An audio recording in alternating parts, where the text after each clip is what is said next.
Hi, everybody. Welcome. Today, I'm talking to Candace Dunovant, who is a channel medium, Reiki master, and past life guide. And we are talking about my Beyond Quantum Healing session. And this is part 2. So we talked about it before, but this time we promised to talk about what the elemental told me about the earth and how it works and all that I learned about our earth.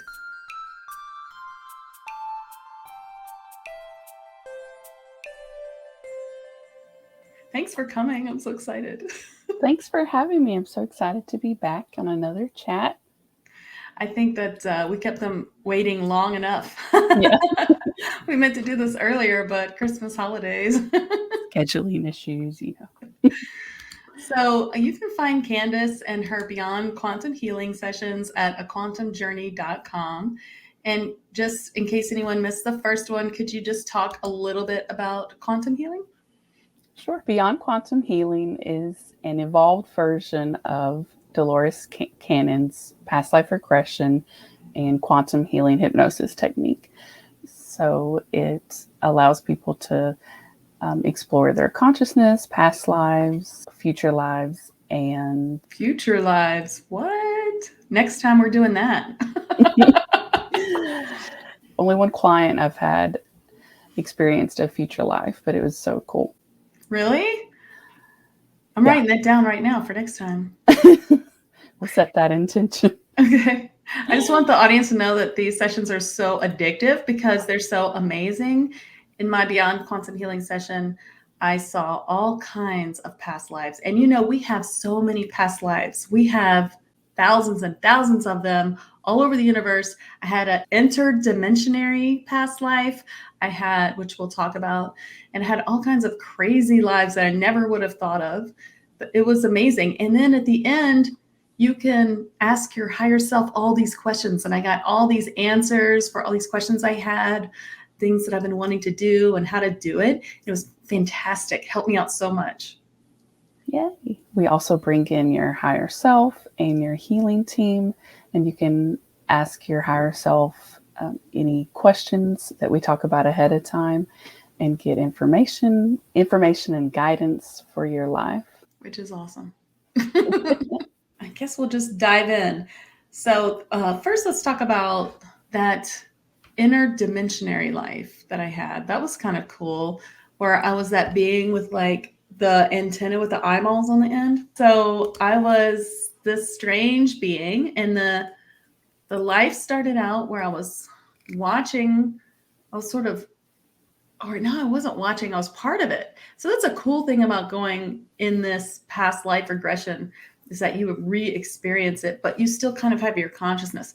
I was telling you, I don't understand what's happening here. It seems like we're some sort of slave, like we're being held captive. And then I realized like we were some kind of like being harvested for some energy source or something horrible. And then I kept asking questions because you were prompting me to ask questions. And the other one that was like me, I wasn't this being with the eyeballs, it was different, was saying they had all these plans to escape, but there weren't real plans. And it's like they weren't very evolved and they were just kind of stuck. They're always talking about getting out, but they had no clue how to. And they really didn't understand what I meant when I asked them if they were a higher dimension. Like they didn't understand that kind of stuff. So they were definitely at 3D or less than. And then I realized I wasn't that being at all. I was this other being with the antenna eyeballs. Right. And I had gone into that being for the purpose of research. And I was actually on this council, or I was helping people get to the next life, right?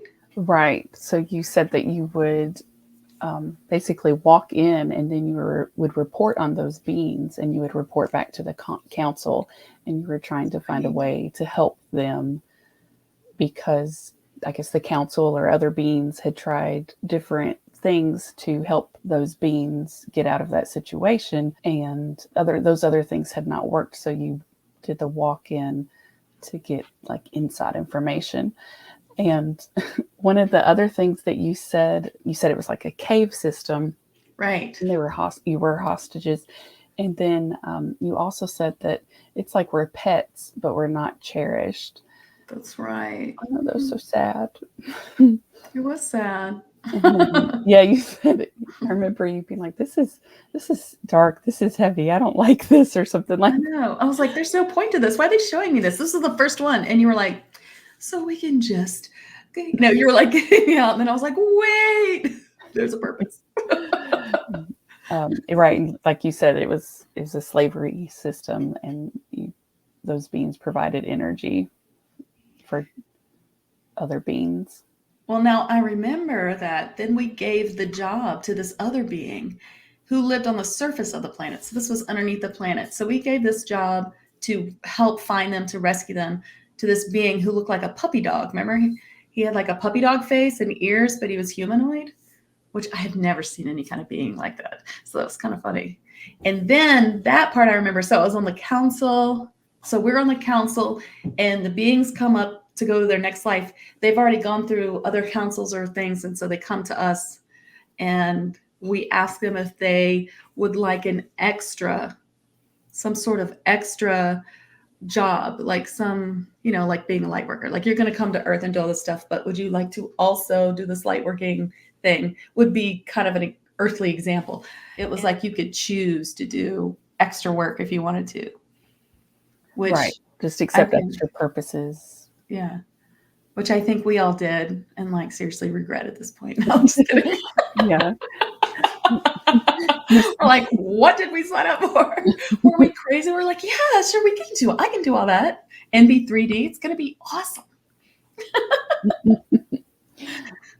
Yeah. And then that part I think we did talk about last time, because then from there is where I got tired of it and I wanted to do something else, and I went into that human life. Right. And you did say, like, other souls, they would go to the council to accept a purpose. And then whenever you got tired of it, you thought it was boring, you had to go through kind of like an exit interview. That's right. I had to get an exit interview. Oh, I said I wanted to do something hands-on. And they were like, you want to go to Earth? That's about as hands-on as you can get. And I was like, yeah. Yeah, I don't know if you get more hands-on than catching wild pigs. The 1700s or so. Yeah, like a cowboy. So I was a cowboy, and we talked about that last time. But the coolest part about this, and we talked about this a little bit, is that I went through this portal often. So I lived kind of alone, far away from everyone else. And I would go through this portal into sort of a fairyland. Like, there were elves and elementals. It's very masculine, a lot of masculine kind of elementals, at least where I was sitting. And I don't know if that was just a reflection of my masculine identity in that life or not, but I noticed that they were like mainly elves, gnomes, dwarfs, and things like that. So this elemental dwarf named Cornelius, he showed me how the earth worked. So that was one big intention I had. I wanted to know, what's the deal? Is the earth round? Is it flat? Is it different? Like, what's the deal? Because, I just don't take anything for granted anymore. And some things that I've read make a lot of sense, but I never feel like it's one or the other. I don't know. I feel, as a medium, I've always felt like nobody's quite got it. And then he showed me, and what he showed me was amazing. So the first thing he showed me is that that we have all these different planes, like places that you go. They were stacked, right?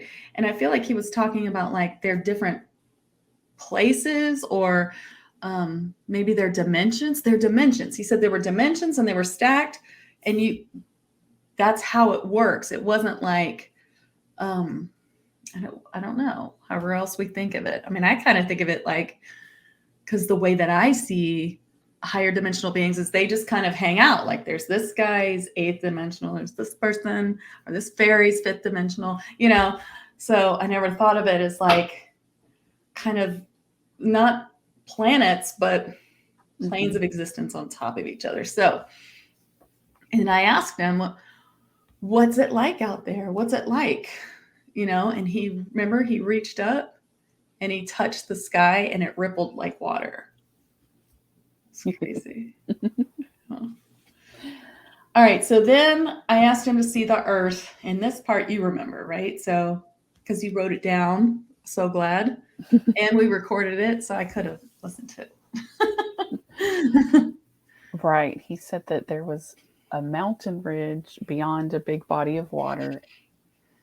And, or you said that. And then you said the land, it just goes on and on. That's all right. you see. It just goes on and on. So I asked to see it.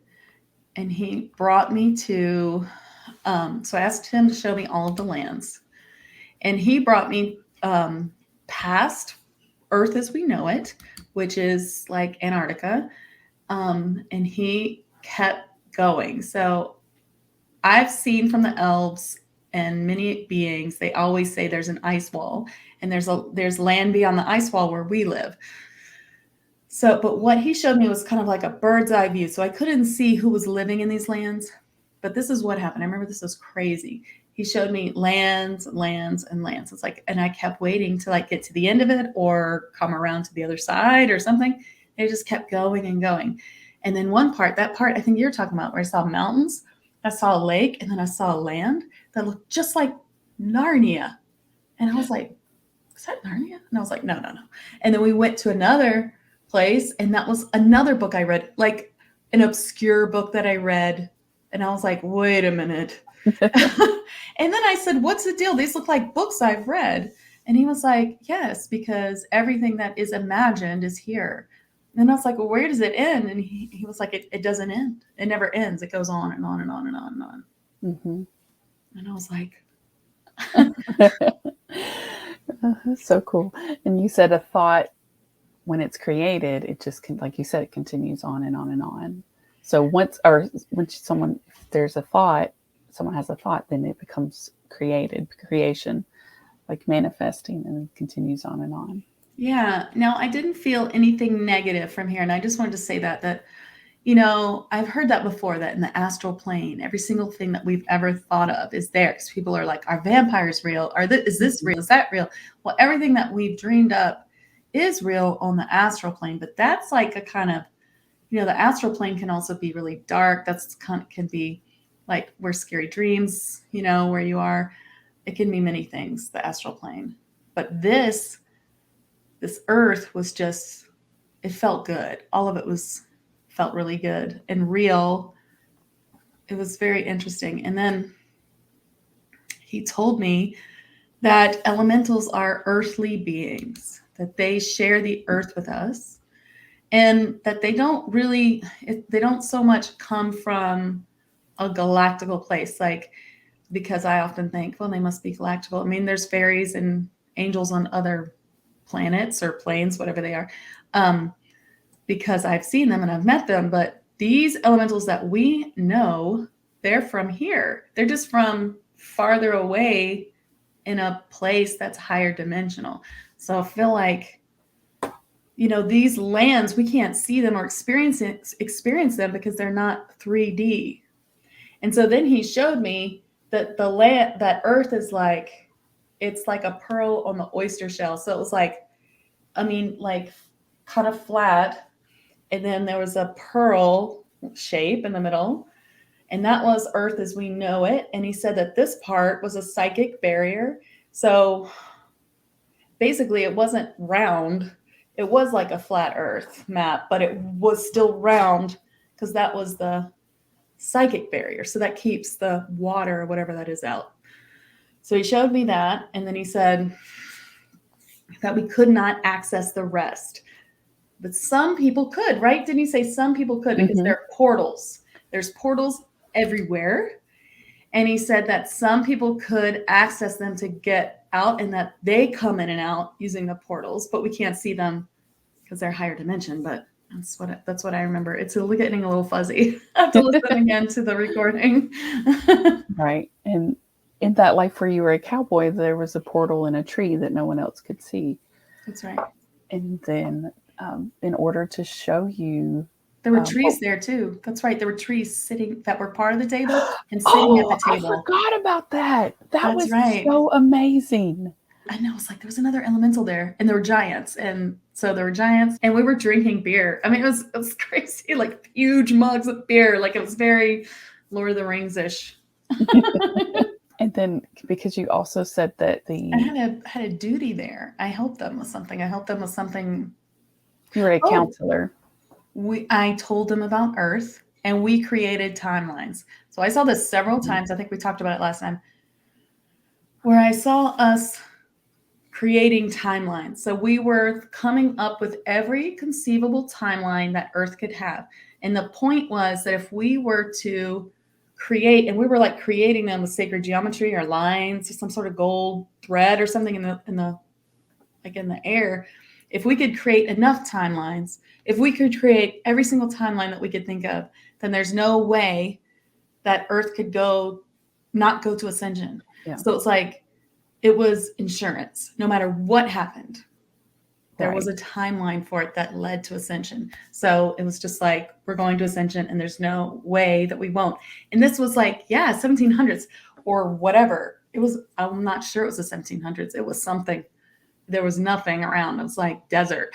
So it could have been, who knows? And it could have been anywhere. I mean, I thought it was like Texas because it had a cowboy hat, but it could have been Mexico, South America, I don't know, anywhere. Mm-hmm. And you also said that you make plans for future lives, and you bring the human perspective to the other beings. They needed my help.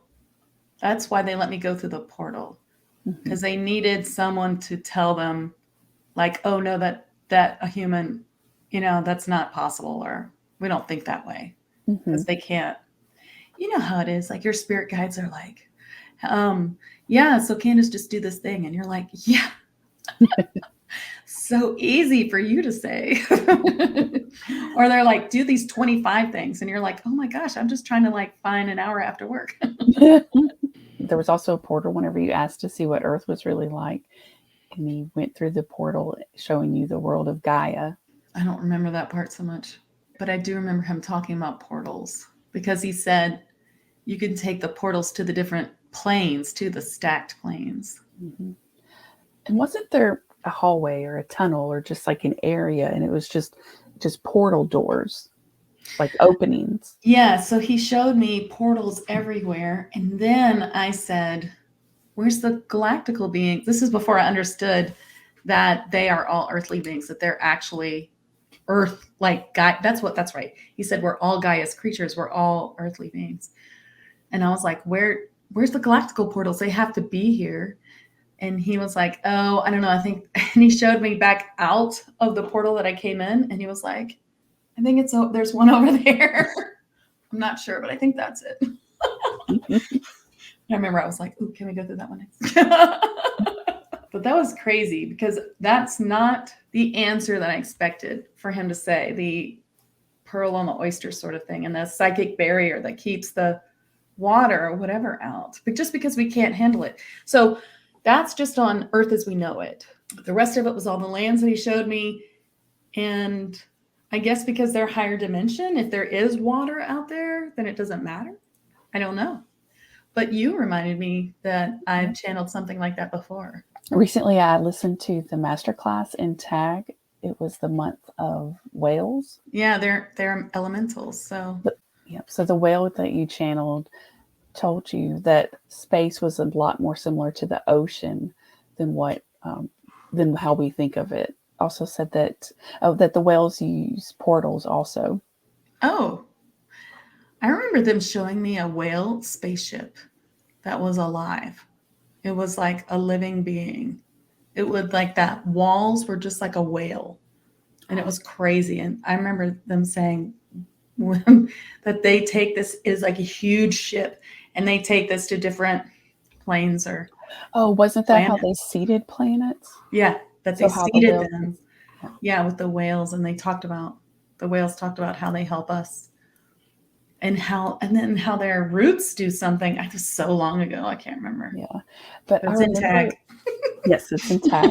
Amazing. Because whenever you were talking about that whale ship, it reminds me of the movie Dune, the sci-fi, the original Dune, where that being time traveled in the Tesseract, I think it's called. Okay, so speaking of water, there was also that part where I was on that spaceship to go to Venus or whatever, that Venus life. Mm-hmm. So I wasn't actually going to Venus. I was actually going, it was the end of a life where I was a reptilian. There were 3 of us in there, and we weren't friends. It was really tiny. Remember, I was like, what are we doing in here? There's not even a bathroom. But we were just there so fast, it didn't matter. We were coming from a plant that blew up. It was like we were the only surviving people. Right. And it was like you won something. It was like you were being rewarded. That's right. We were being rewarded. Oh, that's right. It was a 3D planet and got totally destroyed. Through the Ascension process, I think. Well, I think they just did all the wrong things. Mm-hmm. But the 3 of us did not. We tried, so we were being rewarded, but we didn't like each other. I remember we were just like... You said there were 2 other beings that were furry. Yeah, one looked like Chewbacca, I think. Uh-huh. But I think you said it was like you had a dinosaur head. Dinosaur head? Yeah. I remember it was reptilianish, and I was like, "Ooh, am I a reptilian?" Uh-huh. But I'm sure they can't all be bad. I noticed that outside looked like water. It moved like water. It was viscous like water. It didn't look like we were underwater, but it just seemed like the way the stars were and everything, like it was in water or something that was exactly like water. So that's what I mean. I don't know if it's water. It might be just like water, or it might have some sort of difference that we just don't understand in 3D life. Might be something we haven't experienced before, but it's the closest thing we can relate it to is water. I thought it was just amazing, the whole thing. I want to do another one. I think it's really neat that people can see the future. I didn't know that. What other cool things can you do in a Beyond Quantum Healing session? I had a neat experience where I saw a memory. It was just a memory from my current life. Oh. And it was a memory of my grandmother. And then just from that memory, like she connected with me, and then it really helped to heal some like generational and ancestral trauma. But it was so neat because, and it was still like a 3-hour session, but the whole time was just that. I didn't go through other lives. It was just that memory. And then from there, practitioner guided me to ask, questions and locate where the trauma or ancestral trauma was, if it still was in my body, physically. And so that was really cool.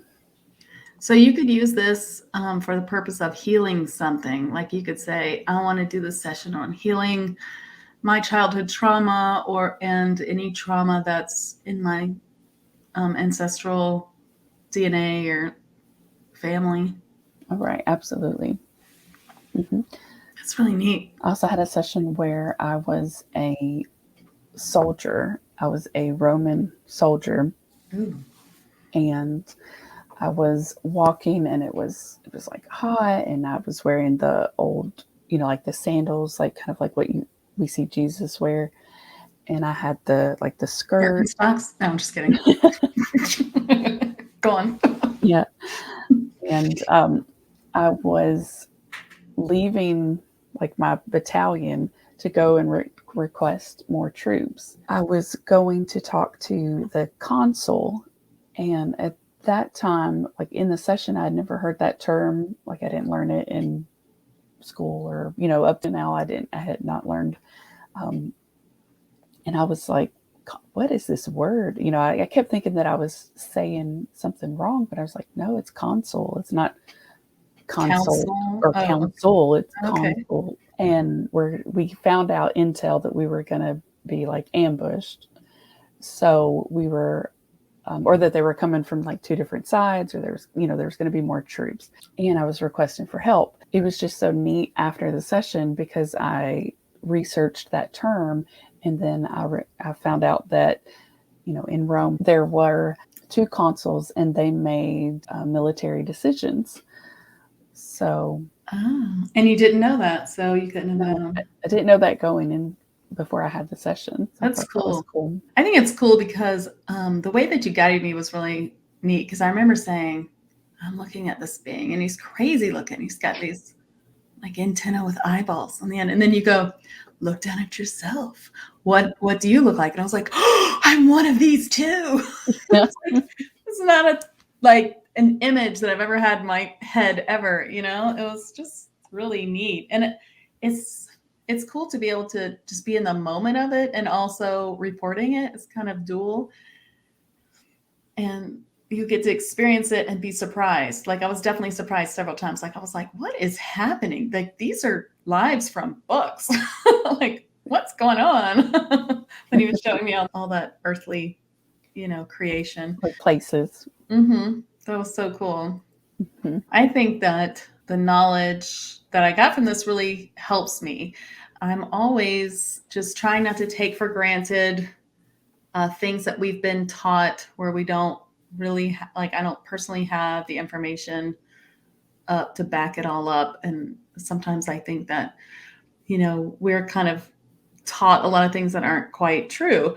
But I didn't quite believe that we were totally flat, or some of the things that, didn't resonate with me. But what they showed me did. They showed it to me and it just seemed so, oh, well, that makes sense. I don't know. It just made sense to me. And I've wondered since then, like, what's underneath? Like, I know that there's caverns and Middle Earth and stuff underneath us, but like, what if it just goes on forever and we're just planes of existence and there's not even planets? Like, what if it's totally different than we think? And what we see is different than we think. And it's not it just doesn't translate to a 3D brain. And even, we just can't see it the way that it really is. I don't know. It's kind of interesting things to think about. Yeah, it's so cool. Maybe next time we could focus on galactic lives and get that other galactic perspective. Yeah. Like maybe like the galactic portal and ask a galactic, oh, can you show me? I want to see the galactic portals. Okay, let's do that next. Well, thank you so much for coming on. Thank you so much. I think it's so fascinating what you can do with this, and I think it's really neat that you do it. For everyone watching, Candace has a website, aquantumjourney.com, and you can sign up for a session with her. She spends time with you first, like deciding all your intentions and questions you want to ask your higher self. And then the session itself is like 3 hours, and it's amazing. And she records it, she takes notes, and sends it all to you. It's great. So check out her website for all that she does, including quantum healing, beyond quantum healing, which is an amazing journey. Thank you so much for coming. Thank you so much for letting me talk to you, and thanks everyone for watching. All right, please subscribe and like this video, and I hope to see you for our next one. Bye. Bye.